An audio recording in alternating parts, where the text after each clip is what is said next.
As you guys know, we're at Chris Finch and I'm pulling the heads of the car to do a lifter upgrade, and this is the best place in the world to do that. So we're gonna be disassembling the heads. I took the intake off and all the small stuff, and I'm curious what the heads are gonna look like when we pull them off.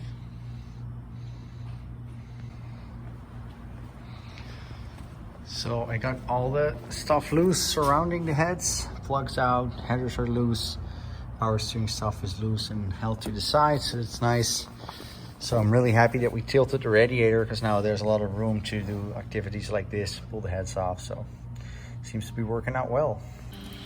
Took all the head bolts out, so the coolant is draining out. Make sure you put a good pan under there. And there's a sequence to these, so don't just start releasing them. It's important to keep the right sequence when you're releasing these head bolts. The heads came off nice and they look pretty good. They have upgraded springs in them that came in the car. We're going to be going through them, checking everything just to make sure.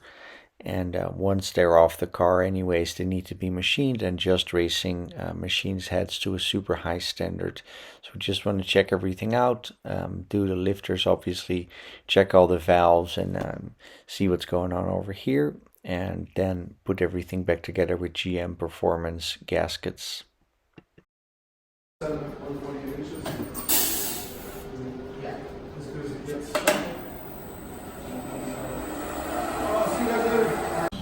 This is really why I'm so happy we took the heads off, because this valve seal is incorrect for this spring, so that would have caused a major problem, and I'm glad we got that right in time.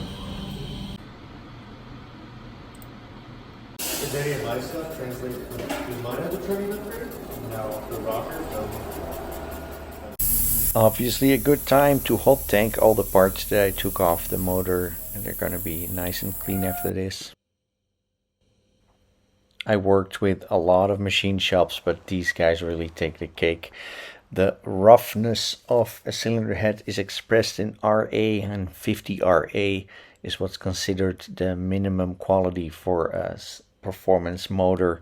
These guys are totally nerding out on these heads, and they're hitting 7 RA, which is absolute crazy number. Basically turns the heads into a mirror. And yeah, super happy with that. And these guys take so much pride in the details and getting everything right. And if you look at that reflection on that head, that's really something totally crazy. Super nice work by these guys here, who knocked it out in a couple hours, which is totally unheard of.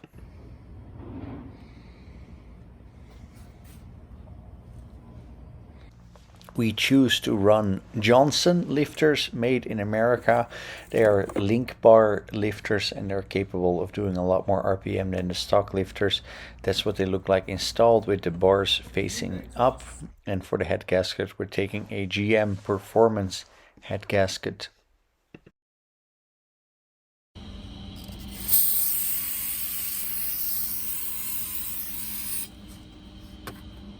After installing the head, we of course set it to the correct torque figures, which happens in 3 passes, and of course we use a snap-on tool for that. And the M8 bolts are the last ones that you're going to be torquing to 22 foot-pound. And of course you all do the big bolts and the small bolts in the correct sequence. So now we have the lifters and the heads installed, and the springs. And as you can see, the valve stems are all nice and matched. Don't forget to take a look at our website as well, einzel.nl. We ship worldwide, of course, Wisefab, Feal Suspension, our own brand Einzel, gearboxes, quick change differentials, axles, all kinds of things. A lot of fabrication components, of course, air jacks, subframes for quick change, you name it. Drop us an email and we'll hook you up. Another amazing day here in Vegas at Just Racing. We're finishing up on the Corvette. There's obviously a couple things that spiraled out of control, into control, however you want to call it. So as you guys may know, we made a change on the lifters, because one of the lifters was making a sound. So we took the stock lifters out and we put in the Johnson lifters, which are lifters that don't have a lot of movement, so the lifter doesn't compress as much, which makes them very suitable for high RPM, but it's a little bit more difficult to get the valves to zero lash because there's not so much operating area. So a standard lifter is about 250 thousandths, and Johnson ones will probably be 50 thousandths. So you have only 20% of the movement in the lifter, which is what makes them good, but it's also a little more difficult to set the valves up. So for that, we choose to run these Harland Sharp upgraded rockers, which is a super nice kit, so you can get the valve lash perfect with them without running different push rod lengths, because these are all the same length push rods. We're going to be using different ones, but this is, for instance, a normal 7.4 chromoly Texas Speed and Performance push rod that was in the car, and our initial plan was to run these upgraded Manton trunnions. As you can see, these bushings, bronze bushings that go inside the lifter. The lifters themselves are in super nice shape, and we hot tank them. But then by using the stock pedestals and everything, it turned out that we needed to run different push rod lengths, which is what a lot of people do, because the movement on the Johnsons kind of like dictates that you need to get that perfect, because there's no slack in the Johnsons to make up for different push rod lengths, where the stock lifters you can just because you have 250 thou movement, you can just run the same push rod everywhere. So just to do things perfectly and not end up with different push rod lengths, we just went with these upgraded adjustable rockers, which also have roller tip, which of course very nice. So I just thought, like, why not get it right? But that also meant we have to run different valve covers, because the original valve covers don't clear those guys, and you have to clearance the heads a little bit. So that's what we're doing right now. So these are super nice units. I really like them a lot. As you can see, there is an 11mm wrench that you use and a 1/8 Allen socket that's going to go in the adjuster, and you turn them all the way loose or all the way up to install.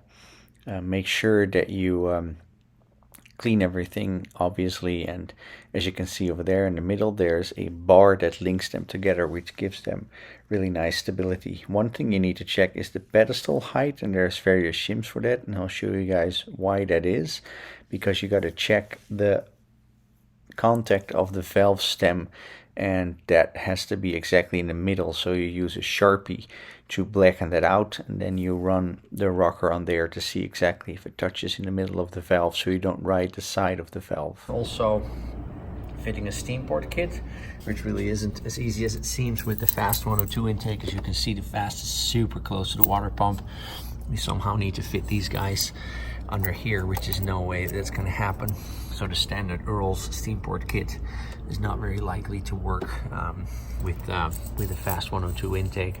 So we're going to be making our own lines to make sure that that's going to fit correctly. It's a super nice kit over here by Earl's, which is the LS steam port kit, which is 4 corners venting out, which is a really good idea to get the correct flow of the coolant in the heads. However, there's a small problem if you run a fast intake, because it doesn't fit. So what you got to do first is remove all the webbing under the fast intake, and then you're still not going to have enough clearance. We're going to see today how we're going to solve that problem, because there's no real plug-and-play solution for this stuff. So this unit will actually clear under the intake manifold. Use a little camera to check that out.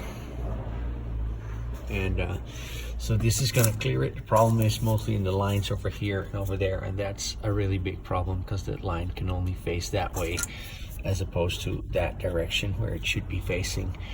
So let's see how we're going to be able to solve that today.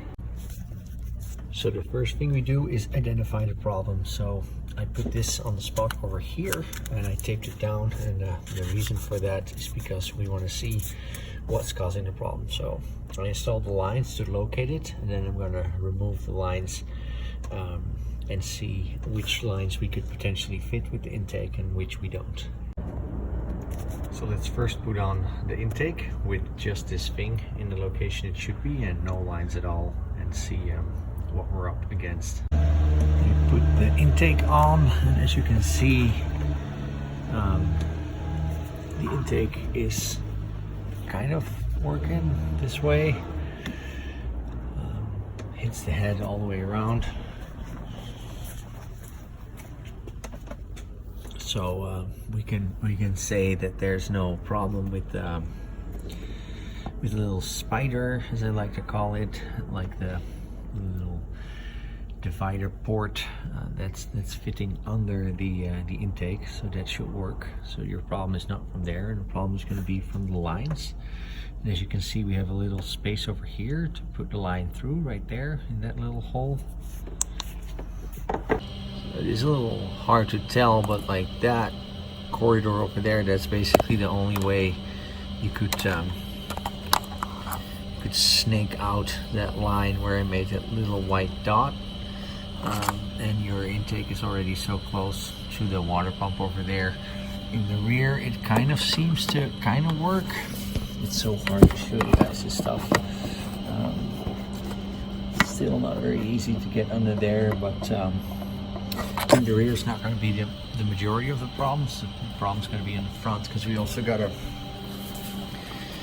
come out there, not just with the you can see I made a little white mark over there, which is the trajectory. And as you can see, this guy is nowhere near going to fit, because it needs to point more backwards, and it's already almost hitting that intake, so you can't really do much more than that.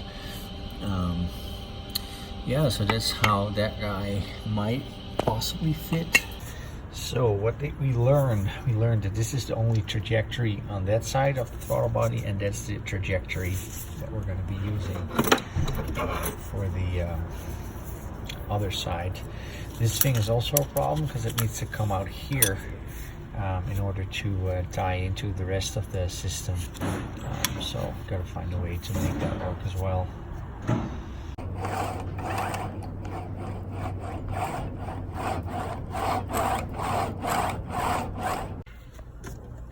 And there's the last line. So that's the setup. That's what it looks like. And that's in my eyes the only way to make this Earl's vent kit fit on a Fast 102 intake. We got the Harland Sharp rockers installed, and you can see the little clearancing that I did in the head, and the rest of the motor came together just like that.